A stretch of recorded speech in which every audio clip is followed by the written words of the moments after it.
Welcome back. I'm Connie Sokol, your host, and I am thoroughly delighted that we get to have back our wonderful guest for today, Dr. Elia Gregores. I hope I said that right, but we just call him affectionately known as Dr. Elia. Welcome back. It's nice to be with you, Gurguris. Yes, you have Gregores. your accent is more Greek than mine.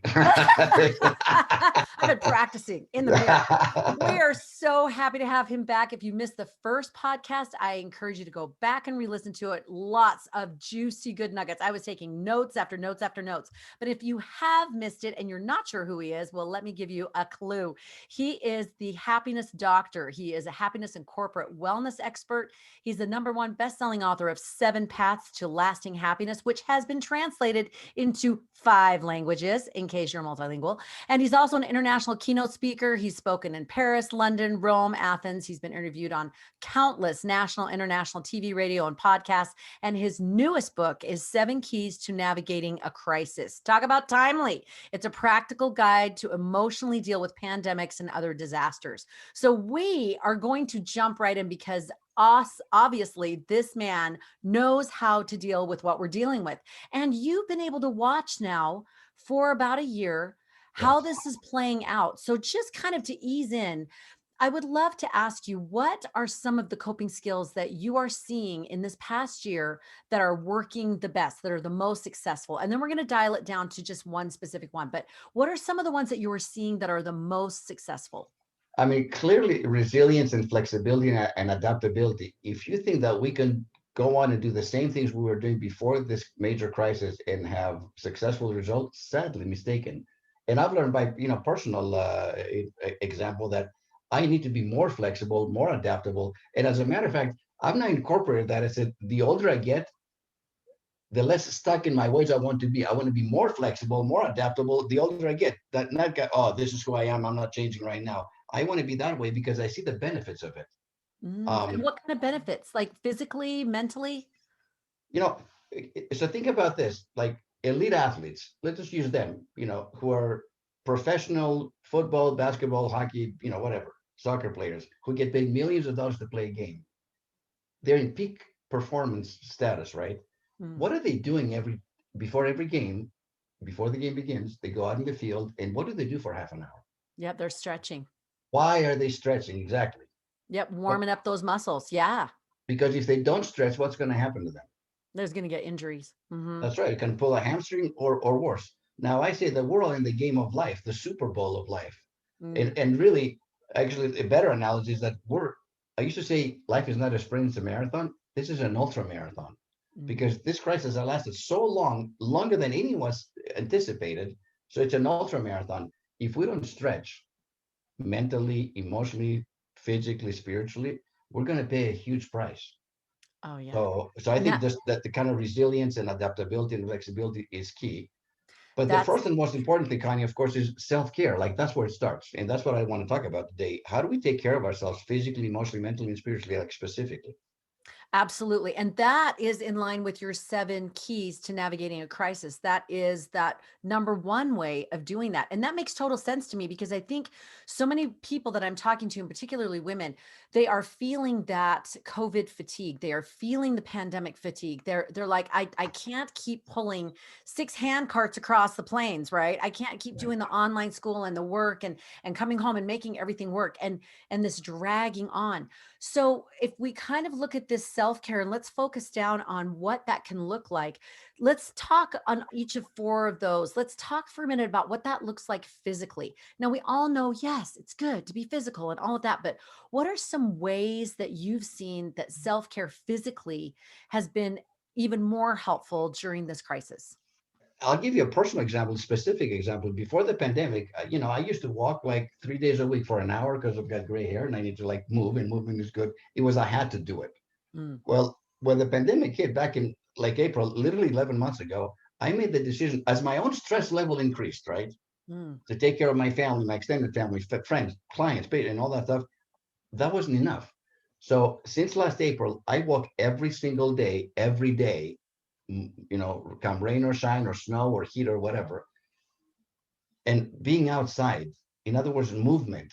And not always with my phone. Sometimes I take 50% of the time I'm on my phone still, but sometimes I leave it behind and I look at the blue sky and I listen to the birds and I look at the trees and the pond. We have creeks here and open space close to nature, and it reduces my stress level and it makes me feel better and in some ways happier too.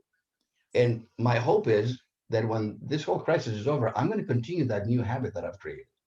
It's gone on for 11 months. I've never done this before in my life, that level of consistency. So when you think about your physical health, what is the one thing that you can do, not for 2 days, but for the rest of your life? I'm committed to my walking. The other thing, of course, we're talking about sleep. There's huge sleep disruption as a result of the pandemic. People are having dreams about, the stress that they're feeling, or even when they are sleeping, their sleep is disrupted, meaning they wake up in the morning, they're exhausted, right? Mm. So how can we get a good night's sleep? How can we, disengage from our electronics a little bit and have some quiet time? I've even changed some of my eating habits, honestly, much healthier. I eat a little bit less than I used to do before. And I'm more mindful, I guess, mindful of what I put into my body. And I never used to be that way. I would eat whatever I wanted, like whenever I wanted it. No, it's true. That's how I live my life. But in the last year, I'm more mindful. And now I only eat when I'm actually hungry. Like Mm. I'm not going to eat just because, well, it's 6 o'clock, you should eat. Well, what if you're not hungry? Like I'm listening to my body more, which is new for me. I haven't tried that before, and it seems to be working. Yes. In fact, you spark this conversation and sort of a buzzword phrase for me with other women that I'm talking to, which is intuitive living. This whole pandemic and COVID has really made many of us dial down and say there isn't all these external distractions. I've got to get kids to all these different places. There's less places to go. There's still carpool and things like that, but it's less. And there's not movie theaters and sporting events to go to. So we have an opportunity to dial down. And I love this. It sounds to me like you're being more intentional. And that's what I'm seeing people do, more intuitive and more intentional. And you were talking about going to sleep. I know in talking with women that sleep hygiene has become more intuitive and more intentional, where no, we're going to start kind of slowing down earlier. We're going to, like you said, take the devices or even put on the blue light glasses and do things that are going to be more helpful for our bodies and more. I love that you said about eating. I'm finding that women are wanting to eat more nourishing foods. Like they're wanting more vegetables. They want more healing foods rather than just I got to grab and go because I got to take the kids somewhere. And I've even heard of people who have gotten into a habit of cooking. Like they weren't big chefs or cooks before, but they've like started to experiment and have some fun with it because there wasn't a lot to do, during a lot of the COVID time. So I totally hear that and I love that, this intuitive living. As we kind of think about that in the physical, what are some of the benefits from that you're seeing? Is it more energy? Is it more clarity? What are you seeing with the Well, physical I, self-care benefits? yeah, I think it's both. But what's also happening, unfortunately, is that more people are also escaping whatever they Mhm. were escaping to before. They're escaping to even more. Mm. Whether it's alcohol, tobacco, pot, or whatever. So that's the other thing, which is an unfortunate byproduct. Um, and we have to decide: do I love myself? Do I tolerate myself? Do I hate myself? We have to make that decision. And where am I on the scale? So I created, a personal health assessment, Mm. 20 questions, 5 questions for physical health, 5 for emotional, mental, and spiritual, for people to, it only takes like 2 minutes. And I've sent you the PDF, and you can put it on the link actually so people can take it. Absolutely. And you find out how are you really doing right now, like today. And you might surprise yourself and find that mentally or emotionally you're doing really strong, but really struggling spiritually with faith, or really neglecting your physical self, or the other way around, whatever. It will give you, and the scale, of course, is 1 through 5. 5, I'm doing excellent. 4, I'm doing really good. 3, I'm doing this sometimes, which is normal and human, by the way, because we're not perfect. But if you score yourself a 1 or a 2, those are red flags, Mm. because those are clearly impacting your health and your happiness. So those are what we pay attention to. I love that. And let's kind of move right there to let's segue to the mental because I Yeah. think the physical is more obvious. We can tell if we're binging stuff and we need to get out. But the mental, how can you, what are some of the markers that you help to determine for people where it is a one or a two? What are some of those things that are those kind of red flags? So let's just go through some of those questions. How's your ability to maintain a positive attitude in the midst of this crisis? And it's not just one; it's multiple. You get the mental health crisis, you get the financial economic crisis, you have the social political crisis, you have your own personal crisis, which I'm not even counting those. Maybe a relationship is maybe going through a divorce. Maybe there's a child that's really struggling and you're really concerned about as a parent. Maybe you have to take care of an elderly parent who's got Alzheimer's. Like these are above and beyond the global crisis, right? So how is your ability to maintain? If you give yourself a one or a two, that's a red flag, right? Positive attitude. Let me just kind of play off of that for a minute because I just read an article the other day that talked about how important it is to not make yourself or require yourself to be positive all the time. So what I'm hearing from you is you're not talking about you're being Pollyanna every day. Oh, we're in a pandemic and it's fine. But what you're saying is being able to generally keep moving forward and feel like there's hope and there's ability to navigate this. Is that right? That's exactly right. Another question is, how's your ability to keep things into perspective, a proper perspective in life? Meaning, and that's tied into the positive attitude, that this too shall pass. Has it lasted longer than we expected? You're darn right it has. Are we fatigued? All of us? Absolutely. But keep it into perspective. This isn't going to last forever. I know it's been hard, and we need to be very kind to ourselves and when we have those down times because it's not normal to stay up, right? So Exactly. perspective is important. How's your gratitude level? And are we only grateful when things are going well? Because that's easy to do, right? Having an attitude of gratitude when everything is going well. Can you be grateful while you're graduating from the University of Adversity, Mm, which is life, right? And we're all absolutely. graduates from that university. Can we be grateful even when things are not going well? Because to me, that's the extra credit. There That you go. Well, and I think, like you say, and kind of just having another aspect of these things that people are listening to and go, yeah, yeah, I know I'm supposed to be grateful, but the way that we go about these things. So, for example, when we say be positive, but we're like, you don't have to be all the time. What does that look like? It just made me think of Saturday. It'd been a busy week and push, and I was like, I'm just kind of done. And I hear that from people like, I just get maxed. I'm done. I'm And so done. I just took Saturday off, like did some shopping. I just went to the gym. I watched a great show. I read a good book. I mean, really ate something delicious. I literally self cared my day. And I can't even tell you, I had so much energy and I was so happy because I just sort of took that day off. And maybe people listening are like, I can't take a day off because I got lots of littles or whatever, but an hour or a morning or something where you are actually able to unwind and do something nourishing and helpful for yourself, I think adds to that being able to have hope and feel like you're not winding so tight that you're just going to go boing. I mean, first of all, I love that you did that. And again, it doesn't have to be all day. Not everybody has that luxury, like you said, That's right. but give yourself permission to say selfishly, and I'm talking specifically to women who always nurture and take care of everybody else, and you don't take care of yourself. That's my experience. In my life, I've worked 70% with women, honestly. That's my experience. Love, take care of everybody else, not themselves, right? Yes. So I'm asking you to be selfish in it. I mean it in a positive way. Put yourself first, even for a few hours. Mm. It will make a world of a difference. Just like Connie said, I believe that. Um, the other thing is, what's your ability to stay focused? Because I think mentally, because we're so tired, and I that's probably my lowest score in my entire that I don't have the ability to stay focused to completion of something. I'll do something like 80%, and I'm so tired and exhausted, and then something else just distracts me, like a squirrel. You know? So so I know that I struggle with that, and I'm like, okay, slow things down and finish something first, so you can feel those positive, reinforcements. You got something done before you move on to something else. But it's not easy because I feel like I'm being pulled by so many Yes. different directions, and it's overwhelming. And when I Yes. get overwhelmed, like I shut down, right, like everybody else.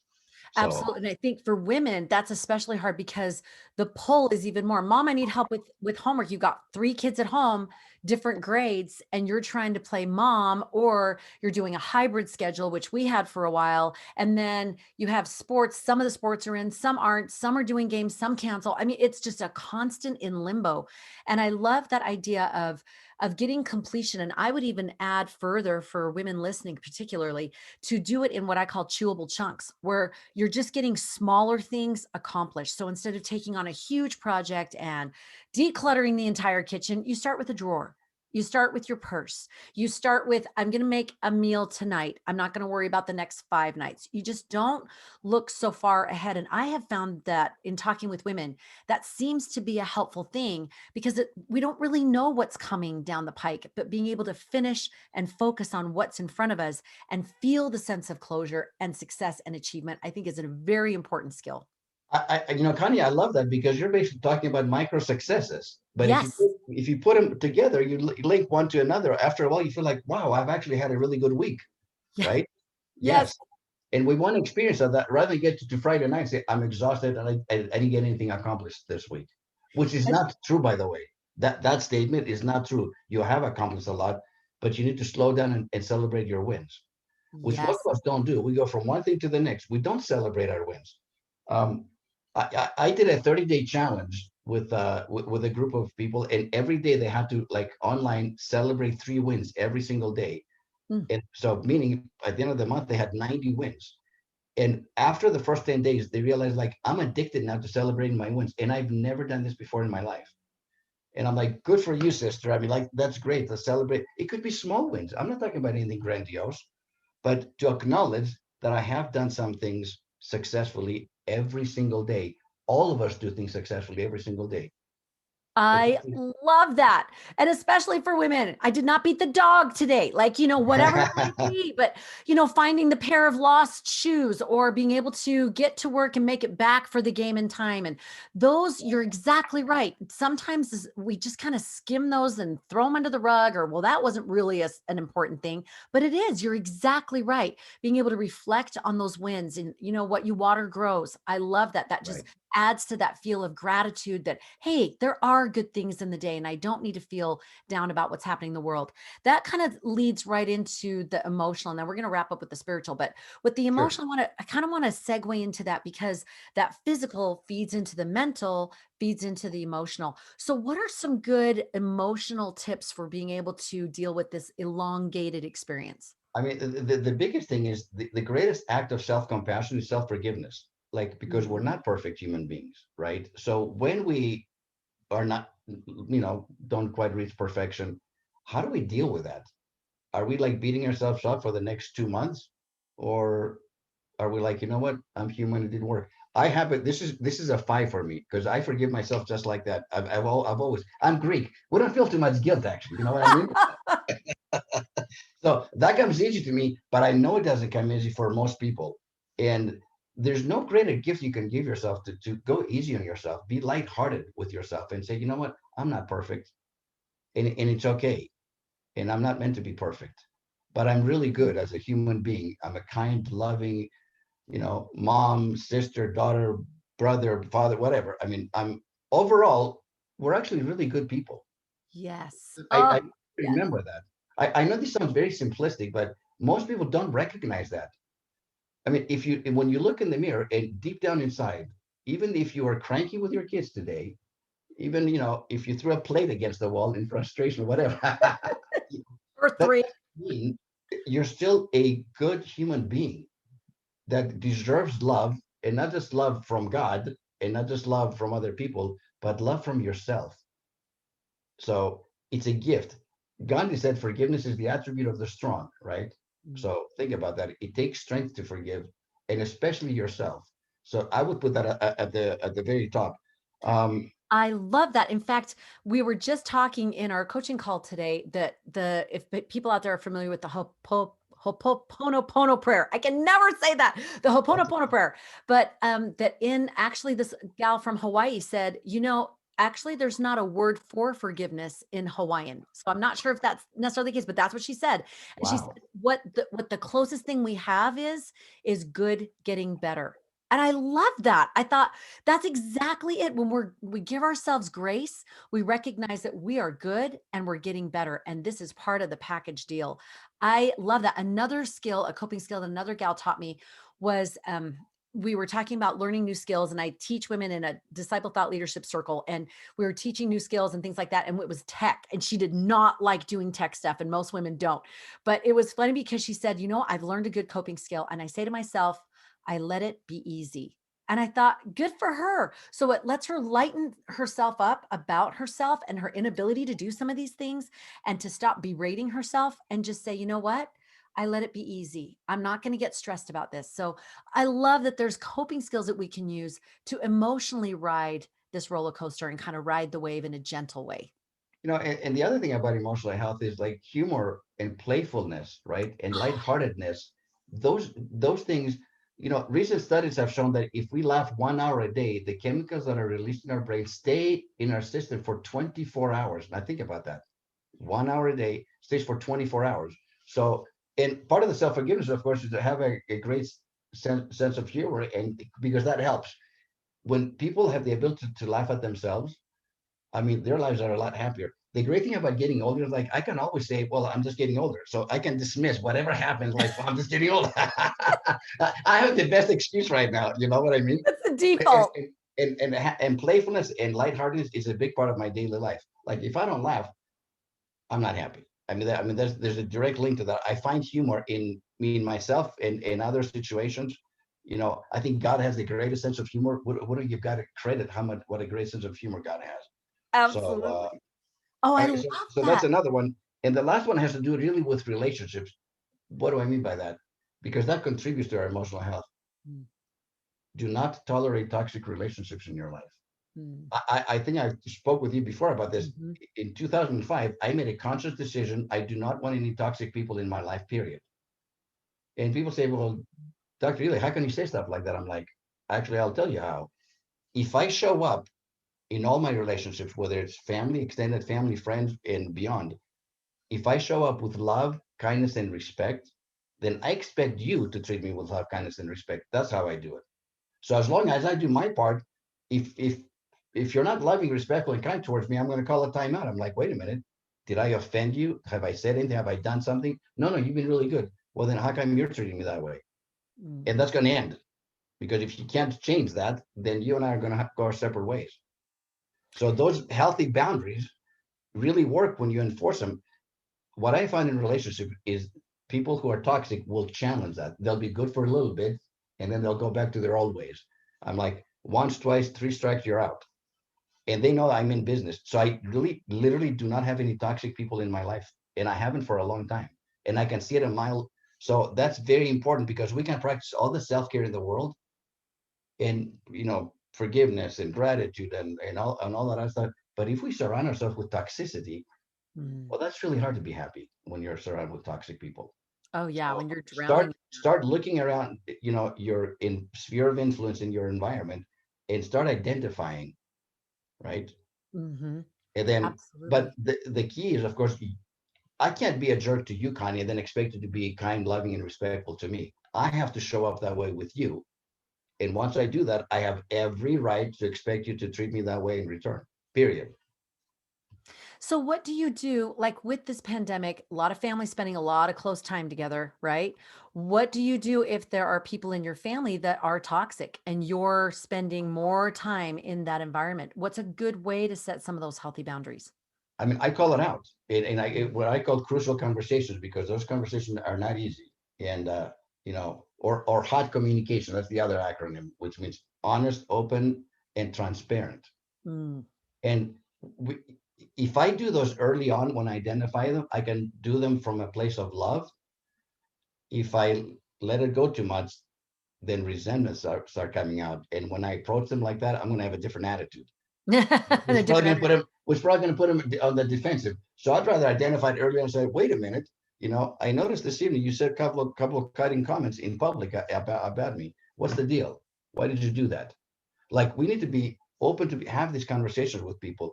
In the end, people appreciate it because you're helping them to become better human beings. Initially, especially if they're not used to it from you, they're like, what? I mean, it can get even more heated, but long term, I have found that it works because people appreciate honesty. And I say, did I do something? Because I also have to look at myself. Because if I did something to offend them, then I need to own it and then apologize about it. But if I treated you well, then you need to treat me well in return. Period. I mean, and I don't compromise that for anybody. And therefore, And I that don't. That's how it is. I think the great thing about that too is that those who maybe they get a hit off of that kind of behavior, or that's the way they want to play, that you put them on notice, that you are going to call it out. You are not just going to smile and wave. You're going to say, that's not okay. And you're going to set a boundary. I'm going to go in the other room until you are welcome and ready to talk to me with respect, or something like that, where you really are nailing it and in a loving way being able to say, no, that's not going to happen, and this is what I'm going to do about it. So I love that, because those are hard things right now. We have a few minutes left, and I love this. I love the be playful, and I love the hot communication. What about this kind of, let's wrap up here and ease into the spiritual side, because a lot of people are kind of coming full circle and saying, wow. Just another gal that I was talking to today, she said, she got COVID, and she said the most surprising thing out of it is that she was down for a week, and she said it was the most healing emotionally, because I had to take stock of myself, my life. There's nothing I could do but sleep. And I was really thinking through what's working, what's not, and what do I need to do differently, which was beautiful. So there are these positives. And one of those things is kind of getting in touch with that spiritual side. And no matter what your belief system is, we have a spiritual aspect to us, that different nature that is intuitive and feels on a higher level. What have you found have been some good tools to help as far as navigate this pandemic spiritually? I think how close do we feel to God, or to a higher power? Number one, and how you know f- how is our faith? I mean, that's one of the questions. Do we feel like um, do we feel alone, or do we feel like God has our back? Because to me, that's really important. Like I can be in the storm by myself, and I have been several times, and there are other times when I feel like no, God's right here, and that storm is not so scary actually. When God says, "I got your back. I'm mindful of you. I understand." So the other part is, of course, whether you pray or meditate or practice mindfulness, to do a little bit of that every single day, Mm. every day, to communicate, to meditate, to ponder, to get quiet. That requires that we get quiet for, even if it's 15 minutes a day. Anybody can do 15 minutes. So Like true. even if you have a little kid, if you have to go to the bathroom and lock the door, that's what you do. Been there, done that Yeah, many some times. some quiet time, right? Mommy, come out. Not now. That's right. I say only for blood or broken bones, and that's still negotiable. Yep, it's true. I mean, you've had to put on like a movie, a Scooby Doo, and you're like, I just need to mentally check out right now. I've got to sit down and be still. And I love that you bring that up of finding the ways to do that, even if it is 5 minutes, just something where you are calming down, and even physiologically, that's so important for us to bring it down where our neocortex is able to just relax, and it quiets all the other senses so that we can kind of go in a mode. I was reading the other day, Dr. Joe Dispenza was talking about how important it is to go into a creative zone to make that happen. Have you found that if we allow ourselves to go into some kind of creative thing, painting, music, something, that we're able to get into a more relaxed state, a more maybe spiritually heightened, sort of, so to speak, but more of I'm just letting go of all of the stress and the world and everything that's happening, and I can just kind of be in this different zone. Have you found that at I all? mean, I'm not very creative that way, honestly, but Mm, I listen to music or meditative music sometimes puts you in that state. mm, But actually, I do a lot of that when I go for my walks. Now, I know this may sound really weird to people, like you pray when you walk. I'm like, yes, I talk to God when I walk. I'm out in nature. I look up in the sky and I'm like, and I have a conversation. I mean, I'm not on my knees or anything, obviously. But so I don't think there's one prescribed way that you can do this. Find out what works for you. I feel very close to God when I'm out in nature. I always have. I just feel like this is what an amazing creation. So when I go for a walk without my phone, because I don't always do that, but I'm saying without my phone, I always talk to God then, I and I love get quiet, and it's not just talking, but it's also the more important thing, of course, is listening. mm, And after you listen, is what do you do as a result of what you heard? It's not enough for us to listen. Do you know that, right? Because in mm. the end, it doesn't matter what we know in life. What matters is what do we do with what we know. So if you download something, what will you do about it? that will impact your life for the better and the lives of the people you love and the people that you have, that sphere of influence. I love that. And especially as it started, at least here where I am in Utah, it's starting to get a little more spring days and you see and feel the new energy that's kind of coming in. And it does, it fills you, it gives you, it kind of cleans out the everyday grind and it gives you that refresher that you're needing both physically, mentally, emotionally, spiritually. I love that. And I know when you talk about meditation and prayer, these are simple things. So for people listening, it's not you have to have some prescribed prayer or some prescribed, like you were saying, some kind of prescribed thing. It is helpful if it gets you started. I know there's a Gay Hendricks, who is the author of The Big Leap. He has a mantra and a meditation that he's used for years with thousands of people. And it's, I expand in abundance, success, love, and joy every day as I inspire others to do the same. Wow, And he that's just does beautiful. that. And then you do 3 breaths or so, and then say it again. And you do this for 5, maybe 10 minutes. I do this. I work out in the gym every day, and then I go in the sauna for 15 minutes. And that's what I do. I lay down and I just do that abundance meditation. And I have to tell you, I mean, I pray as well, and all of those things and read scripture, but all of these things together, you're exactly right. It puts you, and in fact, Dr. Dispenza says that it puts you on a different frequency and it gives you a different energy level and it lightens it up so that you do feel physically and physiologically better. And I feel like I personally need that every day. Like I know that I do. I need to tap Yes. into that source, right? However, divinity, your higher self, whatever you call that source, I need that. And it makes my days better.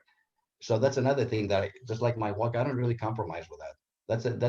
That's a must. How's that? That's a non-negotiable. And I Right. love that. And that's a great thing for people listening, maybe being able to consider as you're listening to what Dr. Elia is saying in this, we've talked about self-care and the physical and the mental, the emotional and the spiritual.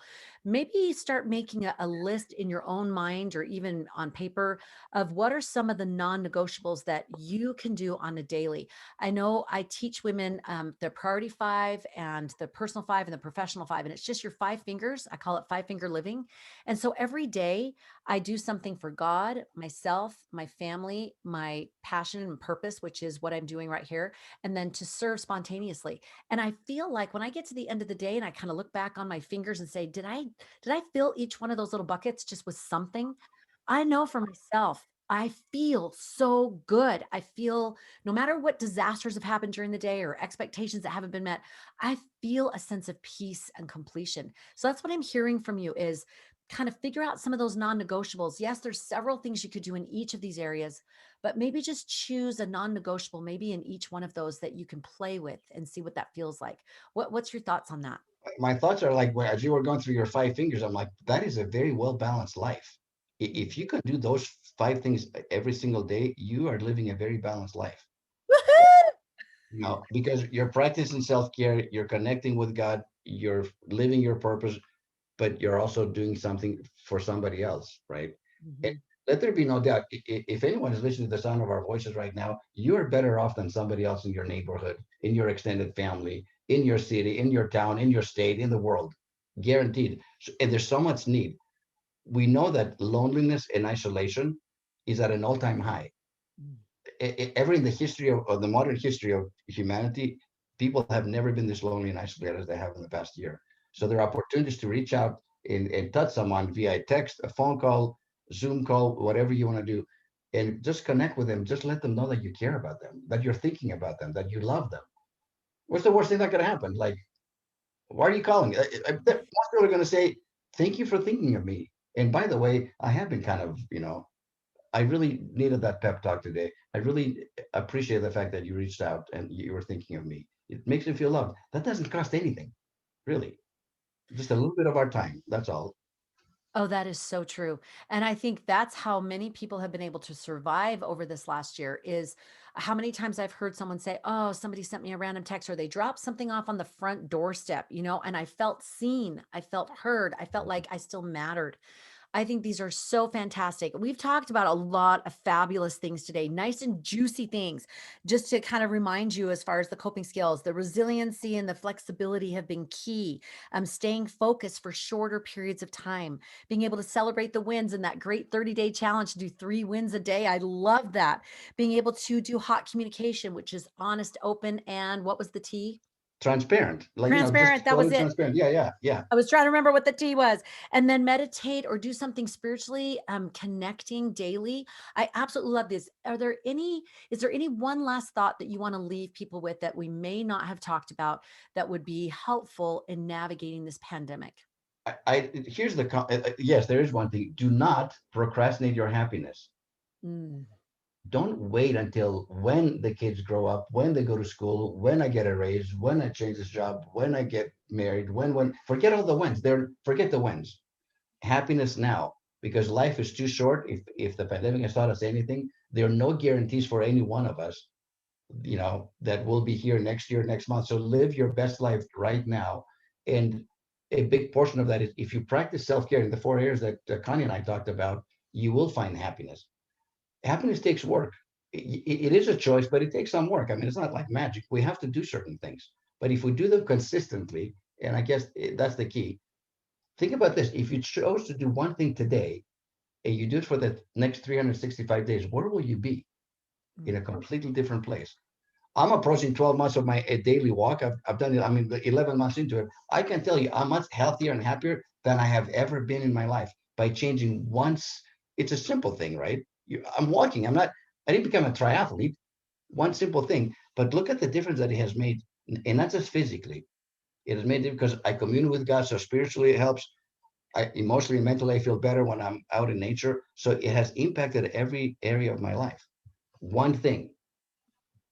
I love that. And that's a beautiful thought. Out of anything that we've talked about today, we talked about all those 4 areas. If you want to funnel it down to just that one significant thing and then practice it consistently and see what happens. I absolutely love that. And I completely agree that when you choose one good, significant thing, it really does hit all those other areas. So that is a beautiful thing. And I So love what's your one thing? I mean, to the audience, what's your one thing? That's, I guess we need to ask them. And I hope that they reach out to you. I would love to hear, like, what is their one thing that people are doing?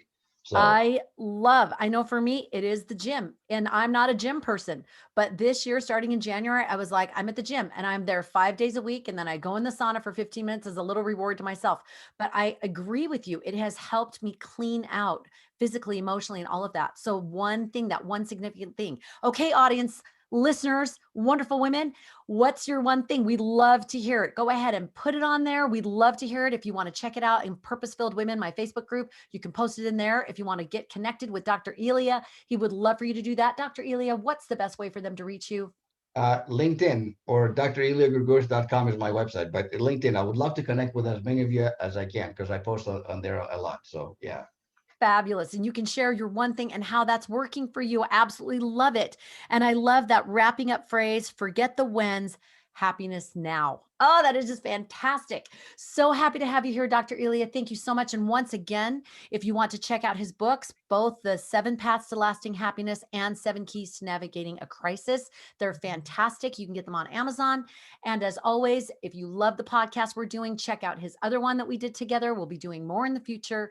And as always, please rate and review below. We'd love to have you subscribe and get more of these great things. If you want more great stuff, go to conniesokol.com. We've got TV segments, blog posts, courses, and retreats, all kinds of fun things for you to be able to live your purposeful and organized life. I love being on your show. You and I can talk to you for hours. Like you're just your energy and your enthusiasm and just your intellect and the way you put things together. It's just a joy. Because sometimes you get interviewed and it's okay. Then I come to your show and it's like fireworks. So it's Well, I thoroughly enjoy it. And I love the things that you bring to the table. I love your examples. I absolutely love this kind of conversation. And I love what it's doing for our listeners because I know it's going to help them feel so much better during this. And it's good, juicy, tangible things they can sink their teeth into and feel like, okay, I can do something today. I can feel better and I can do it easily, simply. So you're the right. best. On to the Oh, next one. thank you. Thank you so Thank you much. so So much. I appreciate appreciate it. you. Me All too. right. You too. Bye. Take care. Thanks You so too. much. You bet.